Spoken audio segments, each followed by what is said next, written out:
पहले जो है हार्ट अटैक आया था, उसको हम मैनेज कर रहे थे एंड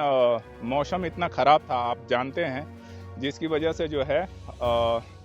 हेलीकॉप्टर आ नहीं पा रहा था और हम इसको इवैक्यूएट नहीं कर पा रहे थे। आज श्रीनगर में मौसम थोड़ा ख़राब होने के बावजूद भी जो है हमारा बीएसएफ हेलीकॉप्टर ने यहाँ पर आया और हम अपने पेशेंट को इवैक्यूएट कर पाए। इसके साथ ही सिविल एडमिनिस्ट्रेशन से हमें रिक्विजिशन मिला और आर्मी अथॉरिटी के थ्रू भी जो है सिविल पेशेंट को इवैक्यूएट करने का रिक्विजिशन मिला और इसमें हमने सिविल के भी 3 पेशेंट इवैक्यूएट किए। बीएसएफ जहां भी रही है सीमाओं की रक्षा करने के साथ साथ भारतीय नागरिकों की हर तरह से मदद करती है और ये हमारी ड्यूटी है कि हम अपने नागरिकों को बेहतर सुविधाएं, बेहतर सुरक्षा सब कुछ दे पाएं।